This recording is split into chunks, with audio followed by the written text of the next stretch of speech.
Ready? Good morning. Welcome to the Municipality of Tweed Committee of Planning and Adjustment. Today is June 26th. It's good? Okay. All right. So we'll call the meeting to order. The land acknowledgement is that the Municipality of Tweed recognizes that our work takes place on traditional Indigenous territories, including the Huron-Wendat, the Anishinaabe, and the Haudenosaunee peoples. We recognize and respect the history, languages, and cultures of the First Nations, Métis, Inuit, and all Indigenous peoples whose presence continues to enrich our communities. We'll start with introductions of staff, please. Lauren. Lucas Wales, Deputy Clerk, Zoning Administrator. Laurie Krellin, Clerk. Cassie Tebow, Planning Assistant. Ron Diskey, CAO. Jim Peterson, Planning Committee member. Jack Robinson. Phyllis Savoy. Peter Valicat has sent regrets for this meeting. You have that noted in the minutes. The first item will be, of course, the approval of the agenda, which was distributed to the committee. Everyone has a copy. Motion to accept the agenda as presented, moved by Jack, seconded by Jim. All those in favor? The agenda is set. Okay. Any disclosures of pecuniary interests or general nature thereof for the items included in the agenda? There are none. Okay, adoption of the minutes of the previous meeting also were made available to the committee. The meeting, May 29th, 2026. Motion to accept the minutes as distributed. Jim, seconded by Jack. Errors or omissions, business arising from the minutes? None. All those in favor? Carried. Okay. Our first agenda item will be the public planning meeting. So we'll call the public planning meeting to order. There are two items on the agenda. Are there people? No one online. No one's online. Okay. And there's no one attending. Okay. The first public planning meeting for zoning amendment D1403 2026 Brinson. The applicants Eric Brinson and Sarah Preston. The location 103 Brinson Road.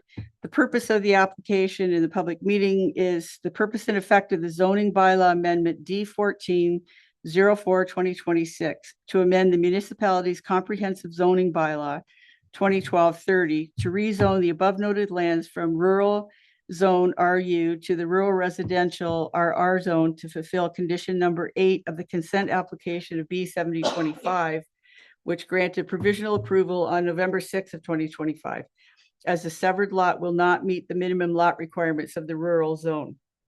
A mover and moved by Jim, seconded by Jack. Discussion, comments from committee members?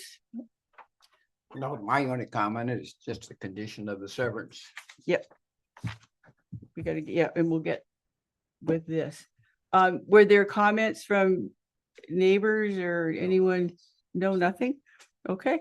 It's been moved and seconded. So be it resolved that the Committee of Adjustment Planning recommend that council approve zoning amendment D14 of 326 for the following reasons. The reasons would be that the conditions of number 8 are fulfilled, correct? Yeah, that's sufficient. Just highlighting that it's a condition of the severance file and that this amendment will comply with the new lot size. Brings it, yeah, okay, so it brings it in to scope. Okay, all those in favor? Carried. All right, 6.2 for our planning meeting zoning amendment D140426 Palmetier. The applicant Larry Palmetier, the agent Chris Rashad, the location 1543 Crookston Road. The purpose and effect of the zoning bylaw amendment D14-426 is to amend the municipality's comprehensive zoning bylaw 2012-30 to rezone the above noted lands from rural RU zone to the rural residential RR zone to fulfill the condition number 10 of consent application B10825. Granted conditional approval on May 12th of 2026 as a severed lot will not meet the minimum lot requirements of the rural zone. A mover and a seconder. Moved by Jim, seconded by Jack. Comments? Nothing from on that file. So be it resolved that Committee of Adjustment and Planning recommend that council approve zoning amendment D140426 for the following reason, that it fulfills condition number 10 of the consent application. All those in favor? Carried. Okay. That will conclude the public planning meetings. Thanks for attending. Okay, item number 7. Do you, okay. Oh, okay, so this is the River Street West subdivision. And there's a number of documents been made available. Members of the committee have had the opportunity to come in and speak with staff to get clarification of the report. Mark Boone is attending to answer questions, make any further explanations. Sorry, Jason Budd, sorry, I just had something else in my head. There's also some comments from Mark Boone and another report from, yeah, the Ainley Group. Okay, Lucas, go ahead. All right, thank you, Madam Chair. To the committee, I just want to do a brief introduction for this file. We all know how we got to this point in this discussion. We also have had the opportunity as a committee to review a number of materials. And I want to just take a moment before we begin the deliberation to thank the committee for the review on that. And attest that each member of this committee has put in several hours reviewing the material of this file, going over those YouTube videos, going over the materials that council has received. So we appreciate that and thank the committee on behalf of the municipality for your work. I'd also like to thank Mark Boone for his presentation to council back in February. That information has been invaluable to the municipality and the committee's analysis and staff as well as we have worked through the deliberation on this file. So a big thank you to County Conservation and Mark. Also have to thank Ainley Group as well.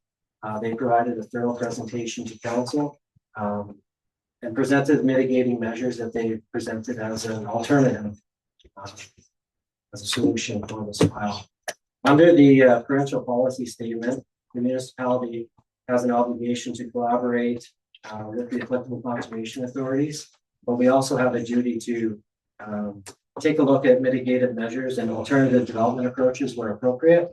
And that's essentially what we're doing today. And out of that deliberation will come a recommendation to council. Need to thank Mr. Chisholm as well for his commitment to this project along with the Ainley Group. We've taken a considerable amount of time reviewing this file, and rightfully so. It's very important that we get this right. I just want to note that Mr. Chisholm is equally as committed to protecting the wellhead as we are. The mitigating measures that he has proposed and his group have proposed are serious consideration for us to take into our deliberation. And I just want to note that his efforts that he has put forward as the developer are appreciated as well on that side of the project. Jason Budd is here with us today from Hastings County to answer any questions and help us through this file. Jason, every time he comes here, I can't say enough about his support to the municipality of Tweed and myself. So thank you, Jason, for being here today and helping guide us through the last year of this project. It's really appreciated, and for answering all my frantic phone calls, I guess. And one last thank you is to our planning assistant, Cassie, who I didn't know was trained in water treatment distribution. But through conversations on this file, she let me know that she was trained in this. So that was kind of a surprise that came out of this process and something that I learned. So with that, we have a huge amount of information that the committee has gone through, the staff have gone through, the council has gone through, and working towards a recommendation today. That's all. That's my introduction to this file. I'll let the committee deliberate. Okay. I'm wondering how we want to have a general conversation, or do we want to go through it issue by issue? And if we followed the report from Amber Copeland at OCWA, it hits all of the points. What's your preference? I think I'd like to hear from Jason perhaps, or Elizabeth, where it might be on the hierarchy of decision making along the way, like from the application process, deliberation. You know, we have all these reports, but what responsibilities lie with the municipalities? What responsibilities lie with the county? And like we're just an advisory committee. We don't. Oh, sorry. Yeah, you probably can't hear me on. Anyway, I would like to hear from Jason on the, or Jason or Lucas, whoever it might be, on that, the role of each jurisdiction in making these decisions with regard to the application. Okay. To start with, if Okay, that's yeah, okay. yeah, no, the more information we have, the better. Okay, Madam Chair, thank you very much for having me today. With respect to your question regarding hierarchy, the county is responsible for the subdivision of land within the county of Hastings, which includes the municipality of Tweed. Oh, having said that, we do work with our member municipalities very closely to make sure that when they're on side and because you have to live with whatever double element gets approved. In this instance, with respect to its proximity to the wellhead, it's responsibility of the county and the member municipality to prevent the inadvertent approval of land use planning applications that may result in the establishment of activities that are significant drinking water threats. And so where we are right now is we have to make sure that the municipality can live with the decisions that that would be and recommendations that would go forward to at the county level. And you have to be comfortable with respect to the long-term decisions and impacts and be cognizant of those impacts when going forward. And so what we've done at the planning department is bring this back to the member municipality for deliberation and consideration before making a recommendation to county council. And so that's why we're here today. Okay, thank you. Jim? Okay, Jack, how would you want to have the discussion? Well, when I met with Lucas, we went through a lot of information from different resources and committees, and especially the Moira River Conservation Authority. And I think your Galloway, their report, in our county, and I don't know today if we're supposed to vote on this particular one with the 30-foot or 30 meters setback in the smaller lots or not. But I mean, as far as I'm concerned, there's no way we can accept this, especially when you get all these professionals giving us information. I think we have to listen to them and take them serious. And the big concern is the well, that's what everybody knows. And I know there's one report making the well deeper. Well, you can't. The vein's so far down, and when you get in the water, you can't. The only way you could do is go down past and hope you'd hit another one. But there is a buffer zone there because you go through the sand, the gravel, then there's so much granite and that they go through before they hit the red granite to get the water. But that well was done years ago. In the last 15 years, when you drill a well, you have to put the casing down the rock. Then you have the special stuff to seal it so no water. But back then they never done that. And I don't know if you could do that, but I don't know if that'd help or not, but you sure can't make the well deeper. Lucas, can you share the highlights of Mark Boone's report about the hydrological? Yeah, I was just gonna, through the chair, I was just wondering if we wanted to spend some time, 10 to 15 minutes talking about source water protection, and then 10, 15 minutes talking about Ainley's presentation to ensure we've, publicly deliberated on both the materials, if that works. I think that's kind of what you're So if we alluded to, use but that report and did that topic by topic, I think then we cover all, because they've pretty much sections it off.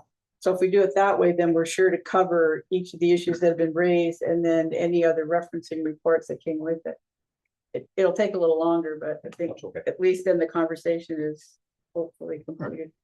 Okay, so the first one that they did raise was the wellhead protection area, which it has been the general focus of conversation at this point, where they have it. And they've raised the issues about, because there has been a recommendation for the 100-meter no development buffer around the municipal wellhead.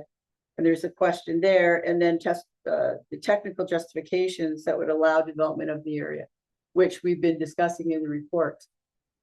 So do you want to comment with that wellhead issue about the hydrological report? What was? I certainly can kind of provide a summary of it. Yeah. Or Jason as well is here to provide comments as well. I think going back to, I don't want to step out of the technical boundaries of Mark Boone's comments or anything. So I'll just revert back to my staff report if that's okay from December, where some of that highlights some of the source water protection material. So just give me a second to pull that.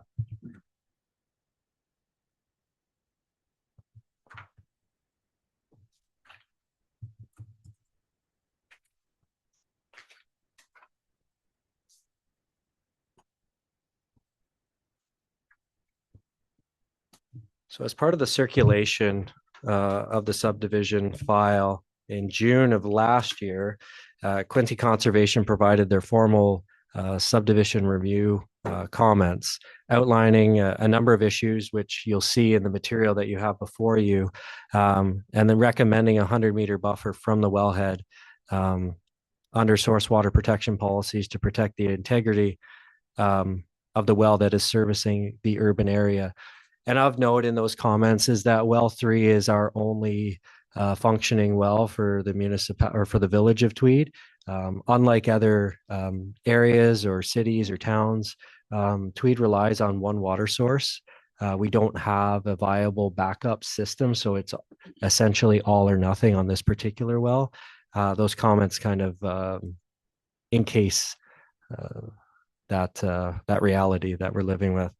So the development team mainly took last summer to work on some responses, and Jason, jump in here at any time if you think I'm missing something. Sorry, just, do you want to come over here to one of these mics?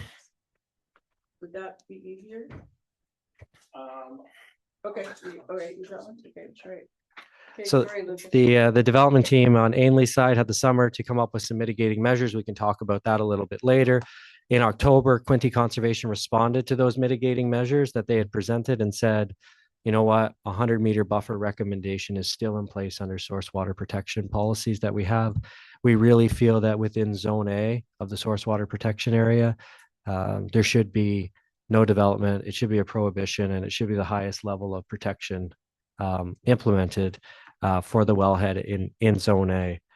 That's kind of a very high level summary that I provided to council, along with the materials, the direct sources, which you have all received, read over, and are on the public agenda today as well.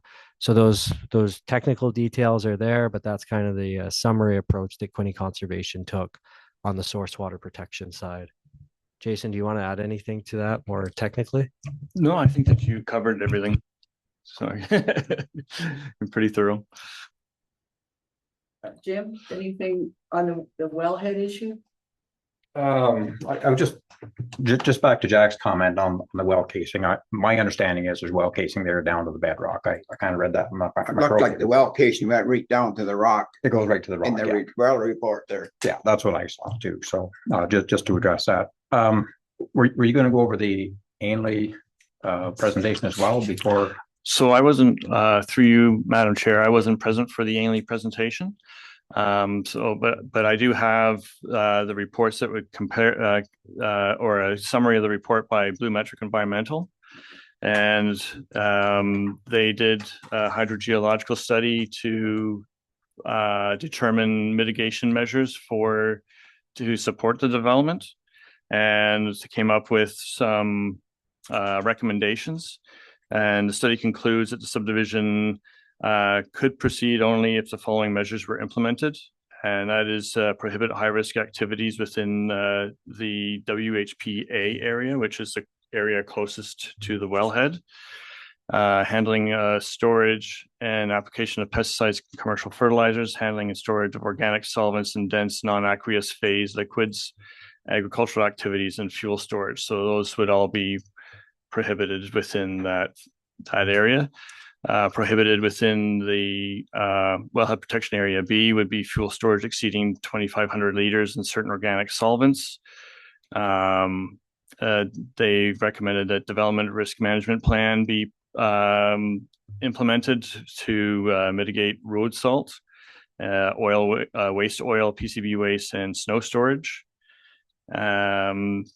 in their study, they also, with respect to design and construction measures, grade the site to direct water away from the wellheads, locate snow piles away from wells, post signage direct runoff to storm sewers, install a liner in the stormwater pond to ensure watertight catch basins and pipes, use impermeable materials for drainage swales where needed, prohibit geothermal systems, maintain basement floors at least 0.6 to 1 meter above seasonal high water table, prepare a qualified person-led dewatering plan for excavation below the water table if required, and then monitoring and education, install 3 groundwater water monitoring wells, sample for chloride and sodium, educate residents on prohibitive activities and safe fueling practices. And those were the recommendations from Lumetric. So from that report, we're going, if we could just kind of rearrange, do you want to address the road salt and contaminant portion of it? Because that was part of our discussion at the last meeting as well. Go ahead. Just a note before we get into that discussion, I had a conversation with Mark Boone on the particular road salt and the 100-meter buffer. There was some concern with if we did consider a 100-meter buffer, there's still a presence of a road or an access point to get to whatever the development may be, whether that's an alternative style of development or just less development. The road is still there. And just for the committee, for the information, he would his recommendation was that roadway should be located at a minimum 15 meters from the wellhead area, and a risk management plan may be something that is more acceptable rather than total prohibition for the roadway that would be the access point to development beyond the 100 meters. So a little bit of fine tuning would probably be required there, but when we talk about the thresholds and the threat levels, short of prohibition risk management, there's some comfort there with doing risk management in 15 meters on the road itself. Whether the room is there to make that work to be determined, but just so the committee's aware of that for your discussion. Yeah, just to confirm that road, I think regardless of whether it's a 100-meter buffer or a 30-meter buffer, that road will still be within that 30-meter zone. I don't think you can get any farther away from that because of the narrow entrance to the property. So If the road stays the way it is with the diagram. it really can't move Yeah. because there's no room to move. There's either no way. property. So, either way, there's going to be some disruption inside that 30-meter zone. So risk management would be required regardless of any decisions made. Jack? On we'll talk the road salt and chemical management. I think I read one place in there where they said that they would put like some pumps and that in the sewer line. You can't do that. Can you? I know some people do, but you can't do that. But I know one of the concerns with, well, probably Paul McCoy something is the road. But he has no choice. That's the only place he can get there. So, but they're concerned about the road, and I don't know. I think what they should do is go back come out with a plan with the 100-meter setback, and that's going to take up half these lots. So I don't know, that would be interested in doing a new plan or not, but that's a possibility of a recommendation, but let's finish off the information we've been given, and then we can decide what to put in the recommendation to council, because the decision is council's. Ours is a recommendation. Okay, so the storm water management pond location was also an issue that's been raised in a number of reports. So again, it was concerns regarding the location being adjacent to the well, and then satisfaction of the drainage was like the bigger issue, right? So Cassie, do you want to address that? No, Lucas, do you have any? No, I don't think I really have anything on the technical side there. It's definitely been a highlighted concern over and over in every set of comments I think that we've received throughout this process. don't know if Jason has anything technical in his report that you have.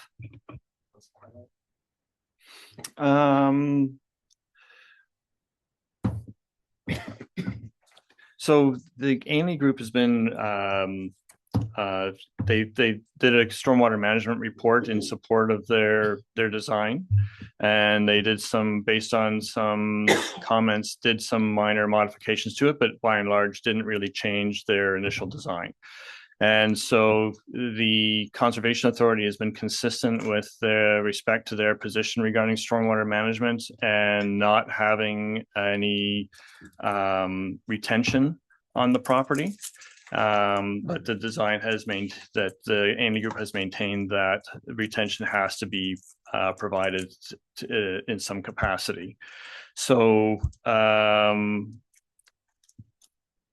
the recommendations from the stormwater management report was to implement a stormwater management facility and oil grit separator as designed to meet flow and quality targets.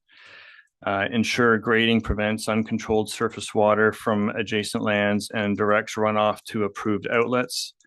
Maintain impermeable liners in all swim components, stormwater management components to prevent infiltration within the wellhead protection area zones. Confirm water balance requirements with the township or municipality of Tweed during detailed design of these, given the wellhead protection area constraints. Provide maintenance access and design features, example, clear stone base to facilitate long-term upkeep.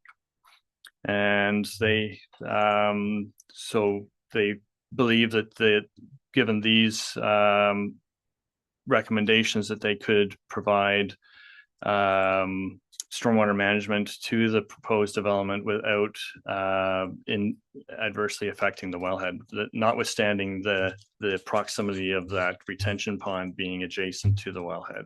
So that's what Ainley's position is. The Conservation Authority's position has been that water be directed out of the property and not be, because it's sometimes a question, not a question of if, but when infrastructure will fail, because ultimately it does. And so that's their position, is that long term, the Conservation Authority believes that a pond is not a good idea at this location. Okay. Lucas? Yeah, just an additional detail here from the municipality is that our manager of public works has worked with the Ainley Group on this particular file and particular study when they were looking at downstream capacity of municipal infrastructure. And it was determined that for the entire development, that the downstream capacity probably wasn't going to be sufficient,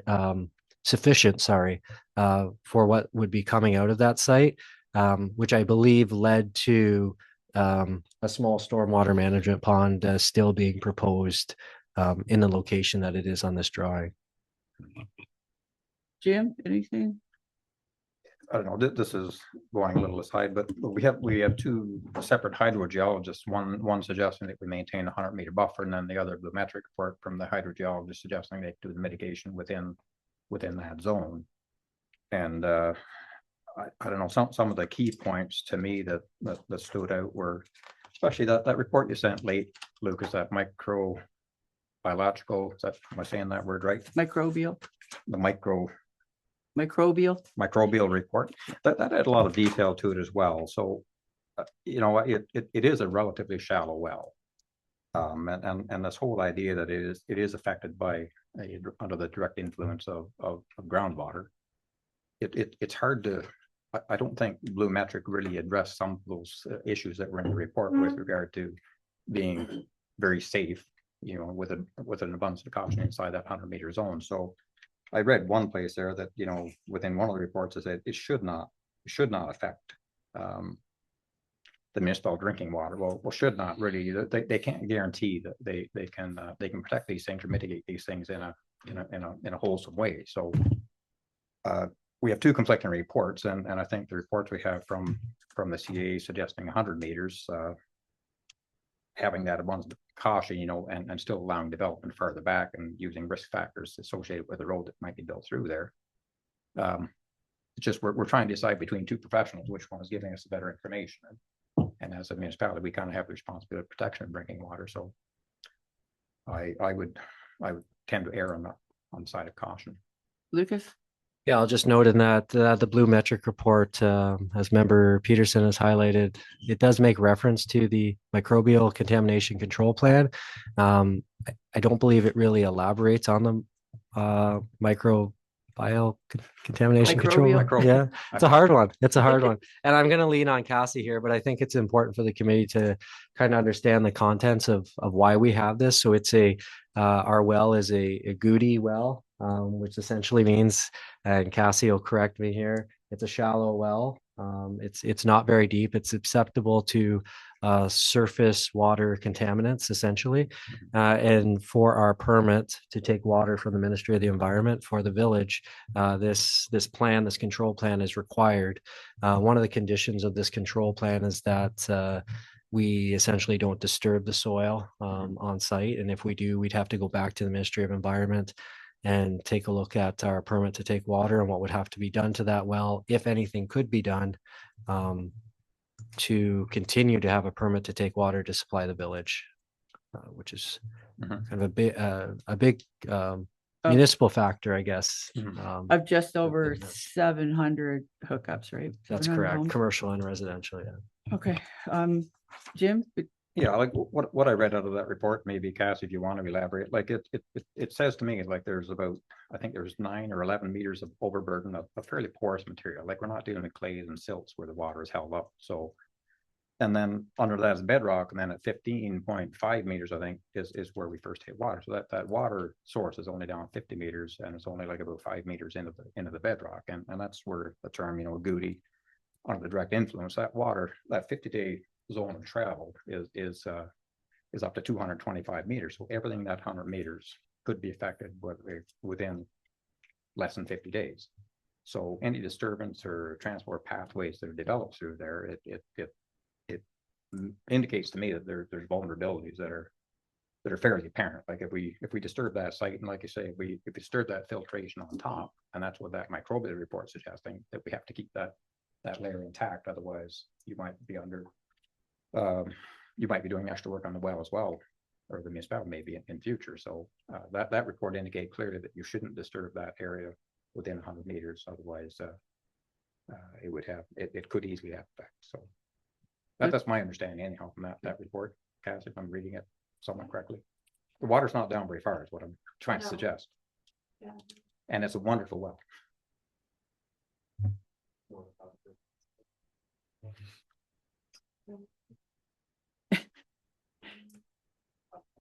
Okay, you're good? You want to jump in anytime, Kathy?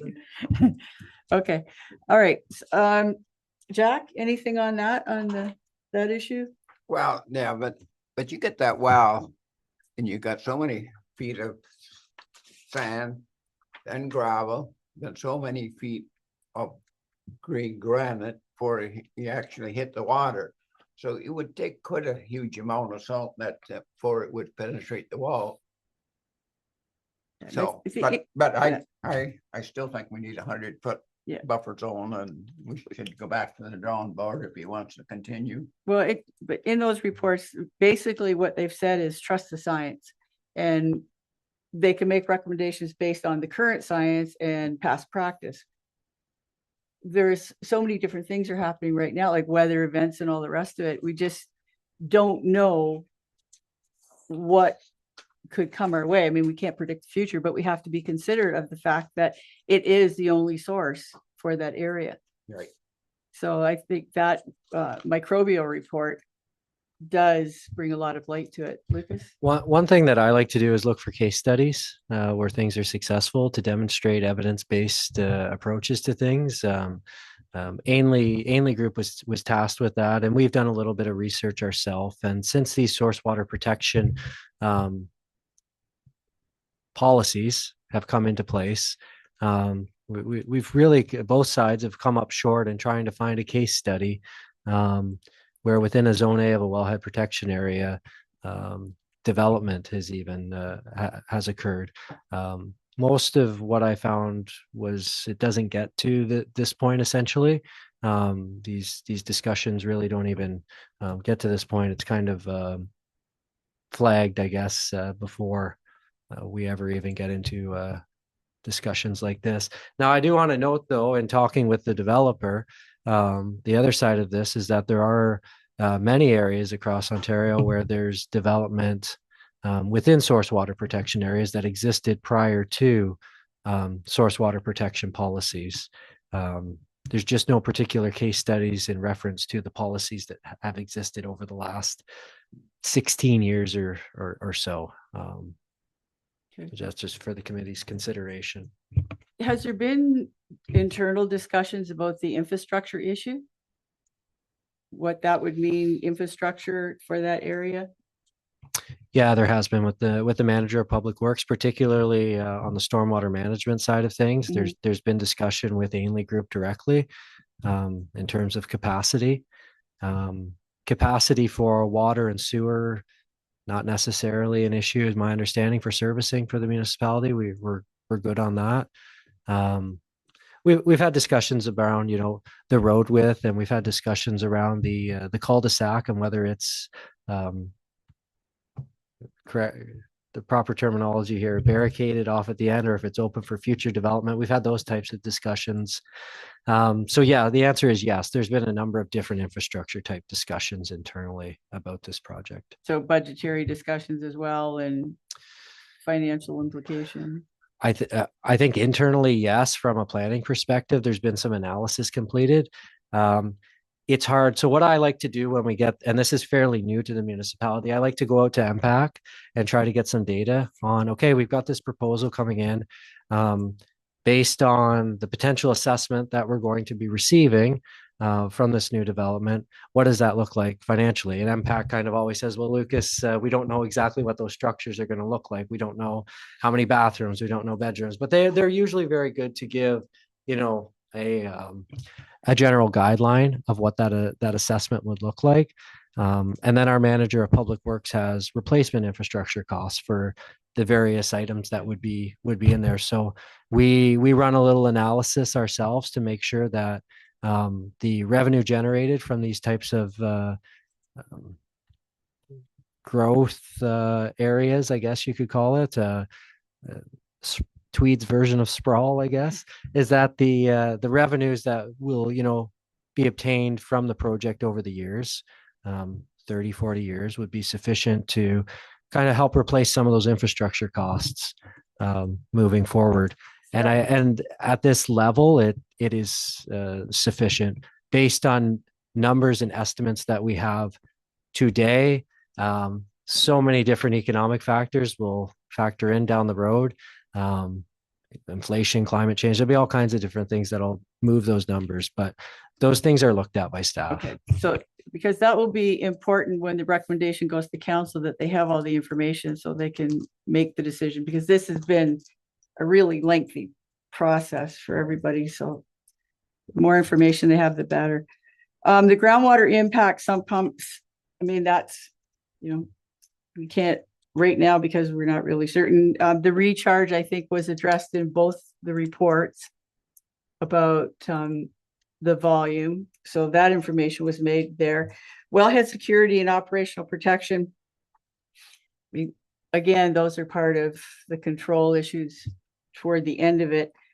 But there was a discussion at the last meeting about, so if this were to go ahead, then whose responsibility will these additional costs be at completion? And their response was it would be the responsibility of the municipality, right? So those have been addressed. The access and construction impacts, again, until things are finalized, there would be issues about, access to facilities. Should there be construction, what does that mean? And those have been addressed in the Ainley report. I think, yeah, they were in there. Odor and land use compatibility. We were, again, more studies.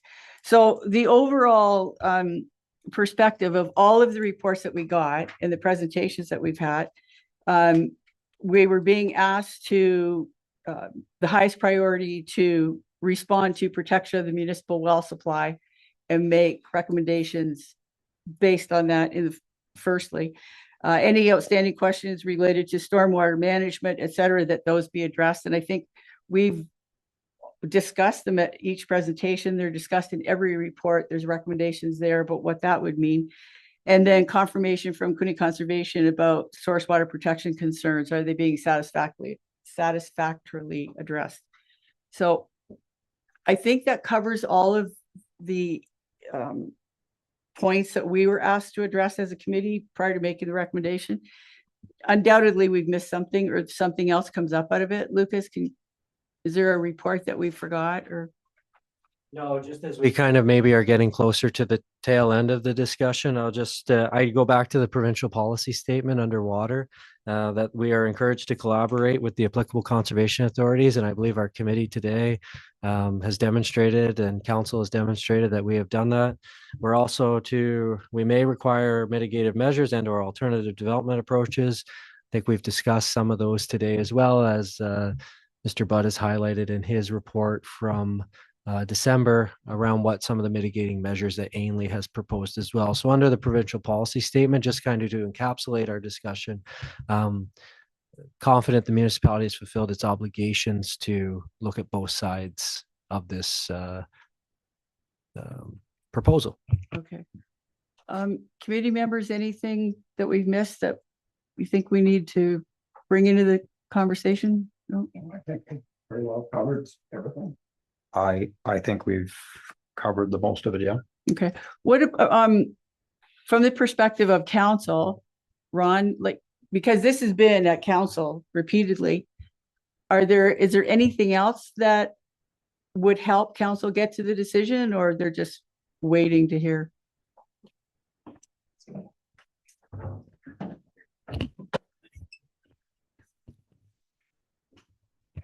Through the chair to the rest of the committee, I think everything has been covered. Council's just, they've received all the information I believe they need. We've heard from, the developer, his contractors or his consultants. We've heard from Quinte Conservation. We've heard from planning, from Hastings County. So I think all the information that council requires is there. And we will move forward with making a recommendation once you have given us yours. Okay, Thank you. Okay, so I think then we're at the point of the discussion where the committee needs to make a recommendation to council. And we've started out 3 or 4 different versions, and then we add to delete from. Lucas, go ahead.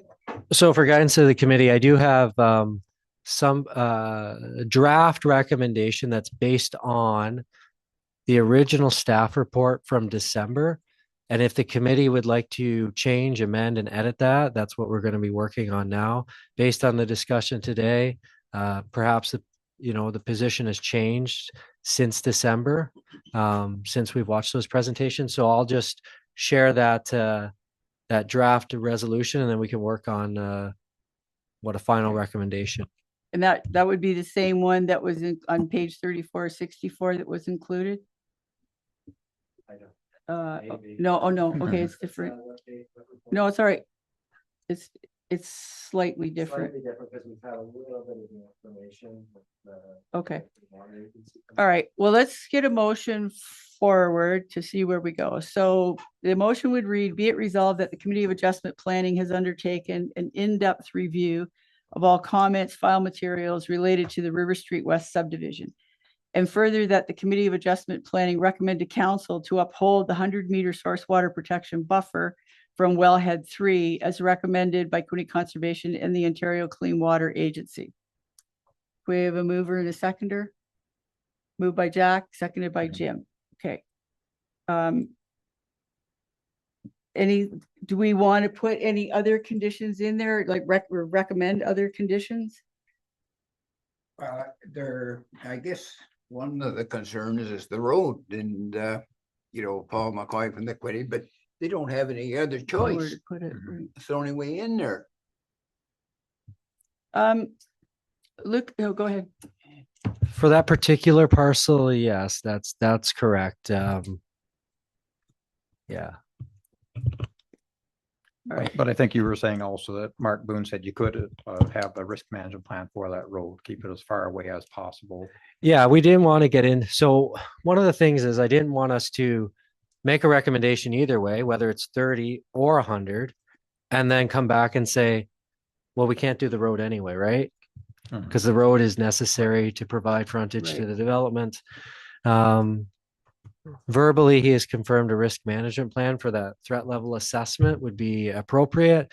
The municipality would maintain the road. We'd have a little bit more control over that access point. I don't know if there's anything you want to add, Jason, on It that. would all but- come out in detailed, through you, Madam Chair, sorry. Yeah, It no. would come out in detailed design, so we would have to be in a position where you'd have an approval of the subdivision.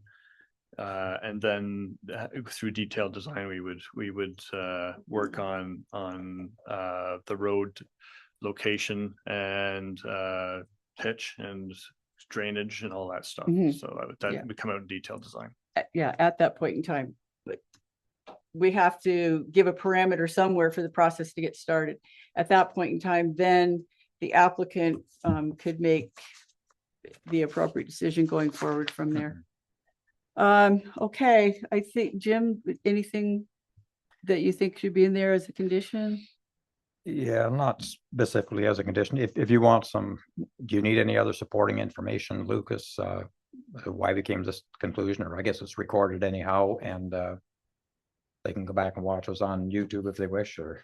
We could add for the following reasons, if the committee wishes, to the resolution to provide some clarity to council, I guess, on how you arrived at the bulk of the resolution. Like I can share my, I went through, I went both ways on this for some time, and then there was a few things that helped bring me in particular that microbial report that you sent out, but basically it's your responsibility as a municipality to protect drinking water. It's a relatively shallow water under direct influence of surface activity. And really the municipality is taking all of the risk in the situation. And I don't think you can take that level of risk responsibly, because that is our one and only, the fact that there's only a single well that we rely on. And if something happened to that, we would be in severe difficulty. So I think, and just erring on the side of caution, that's kind of how I came to my conclusion on this. And really is trusting the science. I think the science is telling us that these are the reasons that we should do this, and trust the science, trust the staff, and that's why I would support that motion. But we don't need to add the detail in, Lucas. Well, I think I think that because the discussions have been ongoing since 2023. Yeah, 2023. And when we say an in-depth review of all comments and file materials covers it, because the file materials are extensive. They're there, for anybody to review. Lucas, anything? I guess Just looking for clerk's perspective, final clarity on if we're amending the resolution at all, or if we just stand with that and say that the materials provided are. Okay. Can we just, Ron, do you want to jump in, and then we'll. Through the chair, I was just checking my notes, and I think I have this accurate, but I think we are bringing well number 4 online as well in later this year, early next year. So you might want to amend that to say wellhead 3 and wellhead 4. Okay, good point. Okay, so Wellhead 4, that's the closer one to the road, I guess. Yeah. There's not a huge difference, but it will make a bit. When you're looking for 30 meters, it'll make a difference. that pushes 100 meter back, which, yeah, okay. So we've moved and seconded that it reads wellhead 3, so we would amend it to include and wellhead 4. That's okay with the mover and seconder? Okay. Lori, do you have what you need there? Lucas? Yeah, I believe so. Okay. Cassie, anything? Nope. Okay, Jason? No, ma'am. Okay. All right, so the motion then is before the committee, be it resolved that the Committee of Adjustment and Planning has undertaken an in-depth review of all comments and file materials related to the River Street West subdivision. And further, that the Committee of Adjustment Planning recommend to council to uphold the 100-meter source water protection buffer from wellheads 3 and 4 as recommended by Quinte Conservation and the Ontario Clean Water Agencies. It's been moved and seconded. All those in favor? It's carried. So the committee would have that motion presented to council. And I think Drew Galloway recommended that. too. yeah, I'm pretty certain every report was pretty much the same. Yeah. Staff updates, anything? I Do do have a staff update you want to put that big box away before you get started? somewhere in the mix here. Before you go to that, could I just add Yeah. one thought that I had, not part of that motion. Okay. I'm certainly satisfied with that, but I would just go back to, that whole area there, ideally, it's unfortunate there's two conflicting things that we wish to do on that, because I know we want development and I know we want clean drinking water. It's just in the wrong place at this time, but ideally that whole 2.7 or whatever acreages is would be in the protection zone. It would be nice if the municipality Tweed own that land. If we were able to own other lands in the municipality and you can make changes, you have a developer who's willing to develop in Tweed. And if we had some land to exchange, which I know at this point in time we don't, but there's a plan and develop study. I don't know if you've had a chance to read it, from 2005. It's one of the best studies that I've been part of, and it was Greer Galloway as well at that time. There's a sufficient amount of land inside the municipality of Tweed that is available for development. And, if there's opportunities for an exchange of land to encourage that developer to stay engaged, if that doesn't pencil out with a smaller number of lots up there, then somehow make an exchange of land between this gentleman and find ways to get development going forward. Like clearly we'd like to have 20 or 40 or 60 or 80 houses, because I think our infrastructure can support that at this time.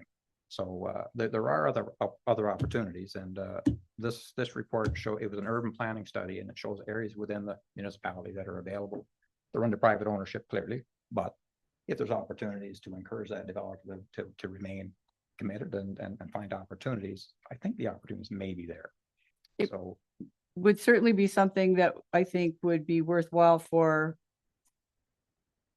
potential planning committees Yeah. to take a look at, maybe next spring or when there's an opportunity.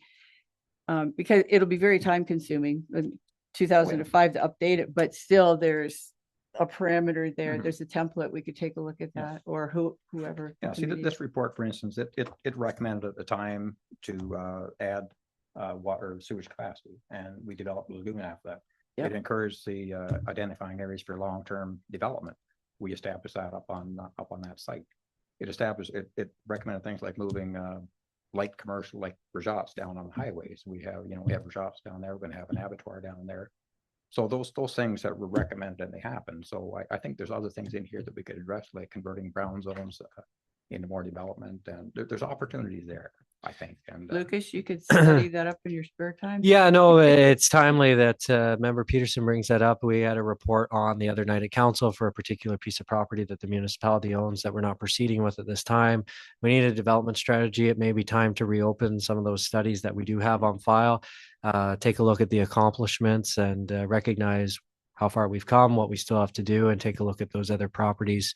I'd mentioned to council in that report, it could be something that's included in our kind of planning and development strategic plan moving forward for the next term of council to kind of take a look at some of these items. So it's something that will be raised as a priority item if we complete a project like that for the municipality.